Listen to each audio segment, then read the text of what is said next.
What is up, everybody? It is your boy, Isaiah Wilborn, back with another episode. It's been months since we did an episode. It was like the preseason.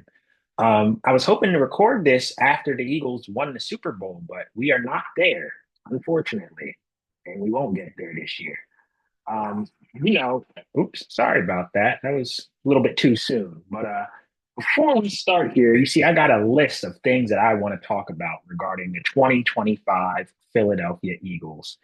Uh, there's that list. I don't even know if you can see it. There you go. You see KP at the top.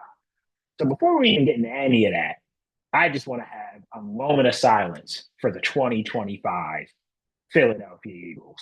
Let's have that right now.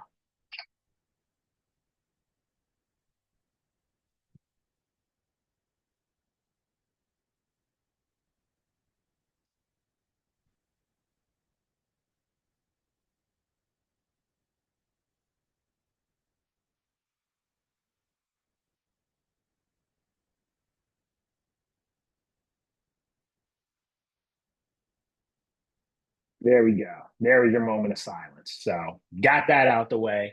Let's get into the first reason why the 2025 Philadelphia Eagles crashed and burned in the wild card round to San Francisco. So, first, we got the nepotism hire, Kevin Patullo. Kevin Patullo, you suck. You suck. Let's get that out the way first. He was calling high school tier plays. There was no motion. There was nothing but hitch routes. There was nothing but deep balls. Like, there was nothing that was creative about the offense for the 2025 Eagles. And this happened the whole season.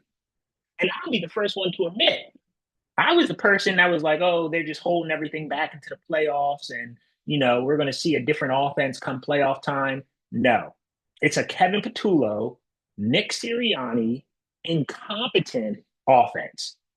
And we seen the same thing happen when he hired Brian Johnson back in 2023, I believe it was.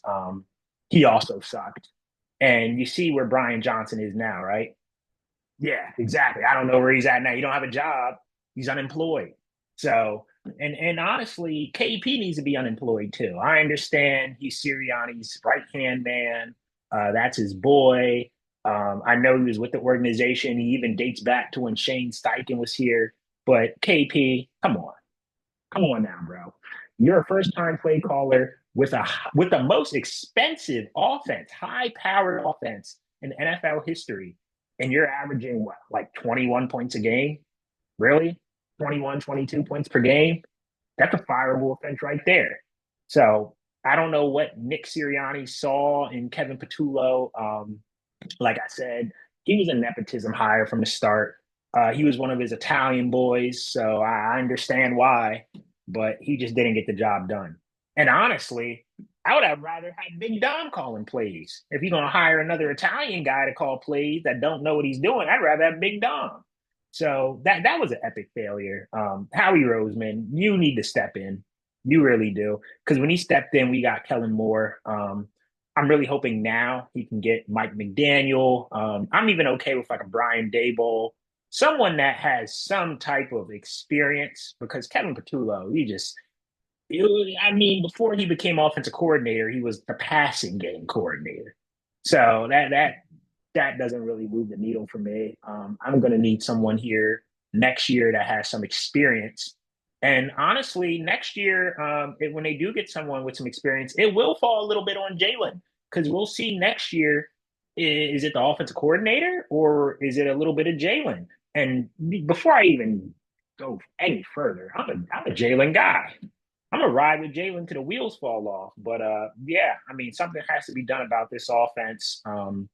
You know, it didn't live up to the expectations whatsoever this year, and that's very sad for all of Eagles Nation. Just have to witness what could have been, and we had to witness what happened just because really much incompetence from the head coach down to the players. So KP, you number one on my shit list. Let's get to number two.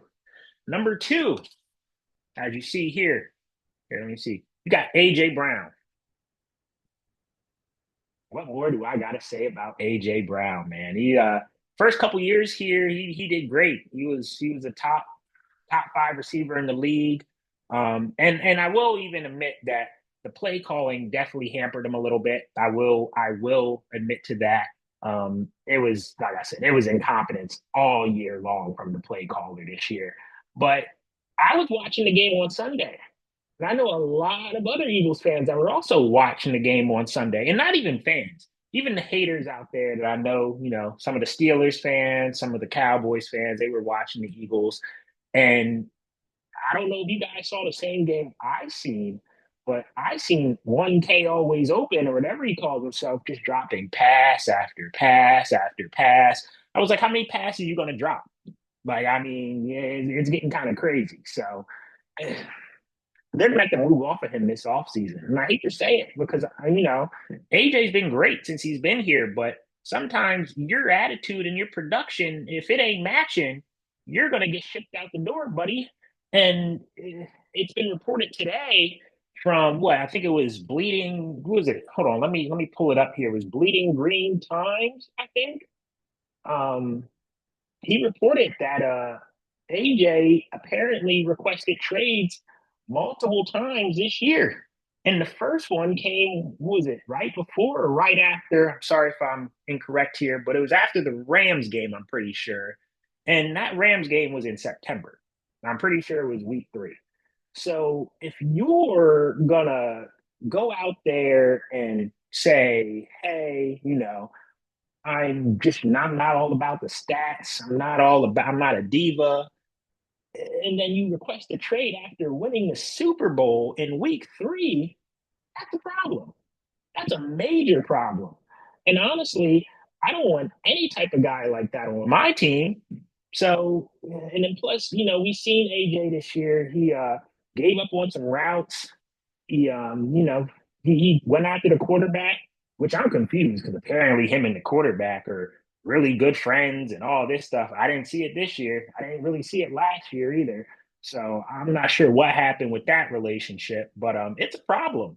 It is a big problem, especially when your number one is going out there in a playoff game complaining about targets and he's just dropping passes. I was like, you can't drop too many more. Well, yeah, I don't know what was going on. So it was definitely, eye opening to see that performance from AJ Brown in the playoff game. I'm seeing a lot of people out on the media, ESPN, the national media, talking about trade him to the Ravens or trade him to the Bills. No, where you send AJ Brown to?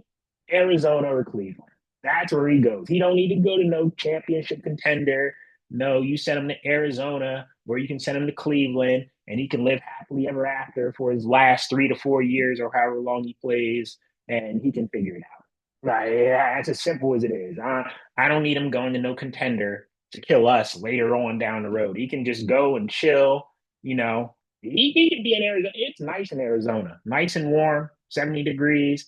That's where he can just spend the rest of his career. He can get his stats, and he can also get 0 rings and be in Cancun come January, what, the second week in January. So that's all I got to say about AJ Brown. I could go on for him for another 15, 20 minutes, but we don't got that type of time. It's a Friday night. This is a last minute pod segment that, just the 2025 Eagles, man. So next on the list here, we got the coach, Sirianni.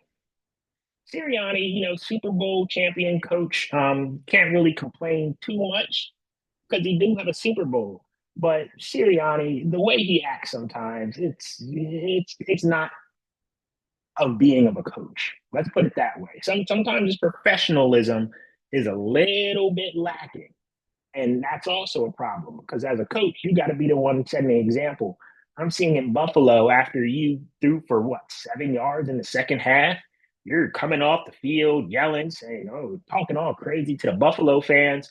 You weren't talking crazy after the San Francisco game. So what happened with that? What happened with that, Sirianni? And like I said, you don't need Sirianni. I'm not sure what Sirianni does. You can't call a defense. He can't call an offense. He preaches discipline and all this other stuff. And the Eagles were in the bottom 10 of the league in penalties this year. So what do you do, Sirianni? I'm a little bit confused. Like I said, I'm gonna give him another year. I don't think he ever needs to pick a coordinator ever again. I think that just needs to be with Howie Roseman. We've seen time and time again, like I said, from Brian Johnson to Kevin Patullo, he just don't know how to pick coordinators, and that's a problem because when you have a championship team like the Eagles and you're just picking random guys off the street and your buddies from the playground, yeah, that's an issue because when the team doesn't produce, like expectations would have you thinking, it all lands back on the coach. So the coach, you got to be better picking coordinators. Like I said, and honestly, going forward, I would have Howie Roseman doing that because it just been proven time and time again that when Sirianni picks a coordinator, they don't do well, and when Howie Roseman picks a coordinator and Kellen Moore, they make it to the Super Bowl. And when they had Shane Steichen as well. So yeah, team got me so bad I'm starting to drink. All right. So fourth on my list. Oh, we got Cam Jurgens, and honestly, Cam Jurgens and the rest of the offensive line, but specifically Cam Jurgens, you played terrible this year. I know you were hurt a little bit in the end of the year, or I guess the beginning of the year. My apologies, but you played terrible. You were bad, bad, bad, and it was almost to the point where I was like, they should let the guy, what was his name, like Tote, whoever the backup center is, give him a chance because I mean, he ain't doing much. Jurgen ain't doing much better. Like it was awful. I was seeing some clips, and I was even watching something about a week ago with Seth Joyner, former Eagles linebacker. That it was just some clips of Cam Jurgen just getting beat off the line, and it's unfortunate because we've seen Saquon Barkley have his over 2,000 yard season last year, and this year I mean, he was getting hit in the backfield all the time. Everybody from Jurgens, and then of course Lane Johnson being out. um, Lane Johnson, they don't have to replace Lane Johnson, but that's another story for another time. Great player. He's getting up there in age. Mailata, he didn't play as well this year. Dickerson was hurt for a lot of the year and he tried playing through it. So the line just was overall, the line was terrible. But Cam Jurgens sucked. He was terrible. And Kelsey handpicked him. Kelsey, you might need to handpick somebody else. He was terrible. It was bad. So yeah, I mean, like I said, when you have a bad offensive line and being a Philadelphia fan for the last like 10, 15 years, even dating back to the years of Jason Peters and all them guys, we've always had a solid line. But the line this year was very bad and a lot of injuries. And honestly, frankly, that's what happens when you're on a Super Bowl run the year before. I mean, you play until what, the beginning of February, and then it's like by April time, you're already starting to get into like rookie mini camps and stuff. So, yeah, I mean, you don't really have a lot of time to recover, but I mean, that line was battered and they were bad and battered. That's what I want to call it. So it's a shame, and like I said, I feel bad for Saquon because he definitely had a down year. But yeah, that line was not good. So and finally, we got Jalen Hurts. So I'm a big Jalen Hurts guy. I know a lot of people out there. I have friends. I won't even say their names on this podcast, but they'll talk about Jalen. They say he can't throw across the middle. They said he's a one read wonder. I heard it all, but I've also seen it all because in the two biggest games of his career, the Super Bowl, both Super Bowls against the Chiefs, he was the best player on the field for both games. And I've seen him throw across the middle. I've seen him throw deep. I've seen him throw all across the field, to be honest with you. But when you have a high school coordinator calling plays at the NFL level, that's kind of what happened. You'll see a regression in the quarterback, and it's a shame.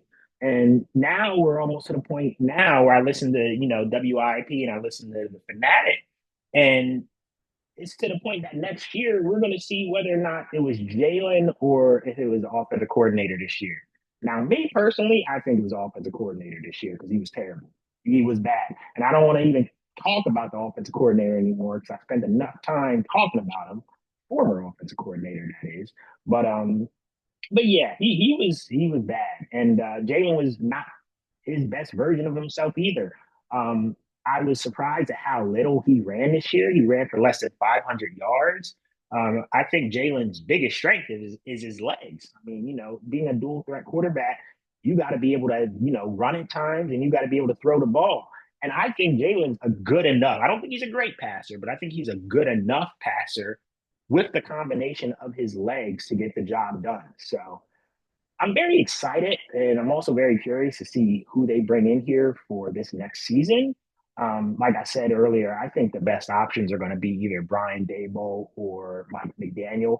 I would love Mike McDaniel. I don't think he's the greatest head coach in the world, as we've seen in Miami, but offensively, the guy's a genius. I mean, you'll see guys in motion. I didn't see a lot of screen passes this year from KP, which is a damn shame. Sorry for me cussing.